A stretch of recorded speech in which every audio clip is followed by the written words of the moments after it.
வணக்கம். இன்றைக்கி என்ன பதிவு அப்படின்னா, சில சமயம் நம்ம என்ன பண்ணுவோம்னா, அவங்க ஒருத்தர் பேசுகிறத வச்சு அவங்கள அப்படியே முழுசாக நம்பிடுவோம். அவங்க யார், என்ன, எப்படிங்கிறதெல்லாம் தெரியாமல் அவங்க சொல்கிறத முழுசாக அப்படியே நம்பி தலையாட்டிட்டு ஆட்டு மந்த கூட்டம் மாதிரி அப்படியே இருந்துருவோம். ஆனால் சில நாள் கழித்து பார்த்தோன்னா, அவர்களால் நமக்கு நல்லது நடக்காது, கெடுதல் தான் நடக்கும். அதெல்லாம் நமக்கு புரியவே புரியாது. மனிதர்களாக இருந்தால் ஒருவரை நம்ம நம்பிட்டோன்னு வைங்களேன், அவங்க தான் அப்பா நமக்கு இவங்க சரியான ஆள், நம்பிக்கைக்கு உரிய நண்பர்கள் அப்படின்னு நம்பிடும்.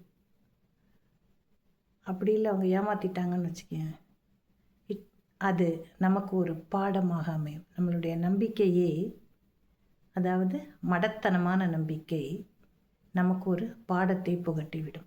இது பல பேர் வாழ்க்கையில் நடந்திருக்கக்கூடும். அவனை நம்பினா வாழ்க்கை கூட அவன்கிட்ட நம்பிக்கையாக நம்ம எதையும் தெரிவிக்கலாம்னு அர்த்தம் இல்லையா?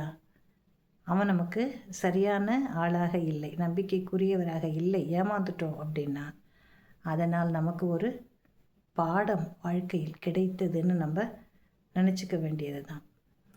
இதை ஏன் சொல்கிறேன்னா, நிறைய பேர் நம்ம மக்கள் அப்படி கும்பலாக போய் இந்த ஃபைனான்ஸில் பணத்தை கட்டிடுவாங்க. ஏன்னா வட்டியானது அவனுங்களுக்கு ஈர்க்கக்கூடிய வகையில் இருக்கும். ரொம்ப கஷ்டப்பட்டு பணத்தை சேர்த்து வச்சு அந்த பணத்தை கொண்டு டெபாசிட் போட்டு அவன் சுருட்டிட்டு ஓடும்போது அவங்க வயிறு எரியும் இல்லையா, என்ன பாடுபடும். அவங்க வயிற்ற கட்டி வாயை கட்டி கொஞ்சம் கொஞ்சமாக சேர்த்து வீடு கட்டுறதுக்காகவோ பசங்களுடைய படிப்புக்காகவோ அல்லது திருமணத்திற்காகவோ வைத்திருப்பார். அதை ஒருத்தன் அப்படியே அனாயாசமாக தூக்கிட்டு ஓடுறான்னா அது நமக்கு ஒரு பாடமாக போயிடுது. கஷ்டம் இருந்தாலும் அதை தான் பாடம். அந்த பெரிய தொகையை கொடுத்து நம்ம அந்த பாடத்தை கற்றுக்குறோம். நல்லவனாக இருந்தால் அங்கேயே இருந்திருப்பான் இல்லையா? அப்போ ஏமாறுறது யார், நம்புறது யார்? நாம் தானே.